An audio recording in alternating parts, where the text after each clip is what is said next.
ಮಾಡಬೇಕು, ನಿರ್ದಿಷ್ಟವಾಗಿರಬೇಕು. ನೀರು ಬರ್ಬೋದು, ಬರ್ದೇನೆ ಇರ್ಬೋದು ಅಂತ. ಹಾಗಾದ್ರೆ ನಗರ ಹೇಗೆ ನಡೆಯುತ್ತೆ? ಆ ನೀರಿನ ಸರಬರಾಜು ಆಗ್ತಿರುವಂಥ ಗುಣಮಟ್ಟ ಎಷ್ಟಿದೆ? STP ಪ್ಲಾಂಟ್ಗಳು, ಈ ಪ್ರೈಮರಿ ಏನು ಸೀವೇಜ್ ರೀಸೈಕ್ಲಿಂಗ್ ಯೂನಿಟ್ಸ್ ಇರುವಂಥದ್ದು ಪ್ರೈಮರಿ ಲೆವೆಲ್ಗಿದೆ, ಸೆಕೆಂಡರಿ ಲೆವೆಲ್ಗಿದೆ. ಈ ರೀತಿ ನಾನಾ ಸಮಸ್ಯೆಗಳು. ನಾವೇನೋ ಬಿಡಿ ನಮ್ದೇನೋ ಡಿಸ್ಚಾರ್ಜ್ ಆಯಿತು ಬಿಡಿ ಮುಂದಕ್ಕೆ ಕೊಟ್ಟೋಯ್ತು ಅಂತ ನಾವು ತಲೆ ಕೆಡಿಸ್ಕೊಳ್ದೇ ಇರ್ಬೋದು. ಆದರೆ ಈ ಸುತ್ತಮುತ್ತ ಹೋಗಿರೋಂಥ ಜಿಲ್ಲೆಗಳಲ್ಲಿ, ನಗರಗಳಲ್ಲಿ ಆ ತರಕಾರಿಗಳು ಬೆಳೆದು ವಾಪಸ್ ನಮ್ಮ ಬೆಂಗಳೂರಿಗೆ ಬರುತ್ತೆ. ಹಣ್ಣು ತರಕಾರಿಗಳೆಲ್ಲ ಸುತ್ತಮುತ್ತ ಬೆಳೆದಿರೋಂಥದ್ದು. ಅದು ಆಹಾರ ಇಲಾಖೆಯವರು ನೋಡಬೇಕು. ಆಹಾರ ಇಲಾಖೆಯವರು ಗುಣಮಟ್ಟದ ತರಕಾರಿ ಗುಣಮಟ್ಟ ನೀವೆಲ್ಲ ನೋಡಬೇಕು. ಹೆವಿ ಮೆಟಲ್ಸು ತರಕಾರಿ ಹಣ್ಣುಗಳಲ್ಲಿ ಇದೆ ಅಂತಲೇ ಇರೋವಂಥದ್ದು. ಸೆಂಟ್ರಲ್ ಪೊಲ್ಯೂಷನ್ ಕಂಟ್ರೋಲ್ ಬೋರ್ಡ್ ಅವರು ಕೊಟ್ಟಿರೋಂಥ ವರದಿ ಪ್ರಕಾರವಾಗಿ ಇವತ್ತು ಹಣ್ಣು ತರಕಾರಿಗಳಲ್ಲೇ ಎಲ್ಲ ಹೆವಿ ಮೆಟಲ್ಸ್, ಪೆಸ್ಟಿಸೈಡ್ಸ್ ಇದೆ.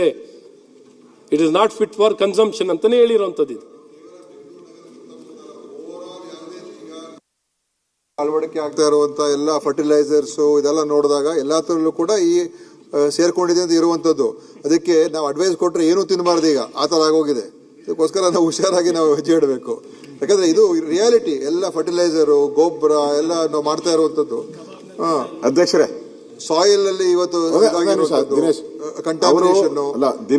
ಸುತ್ತಮುತ್ತ ಒಂದೇ ಇಲ್ಲ. ದಿನೇಶ್ ಆಗಿ ಮಾತಾಡ್ತಾ ಇದಾರೆ, ಹೆಲ್ತ್ ಮಿನಿಸ್ಟರ್ ಆಗಿದ್ದಾರೆ. ಹಿಂಗೆ ಹೇಳ್ಬಿಟ್ರೆ ರಾಜ್ಯ ಜನ ಓಡಾಡ್ತಾರೆ. ಎಲ್ಲ ನಿಜಾಂಶ ರೀ. ಇವತ್ತು ಕೃಷಿ ಪದ್ಧತಿಗಳು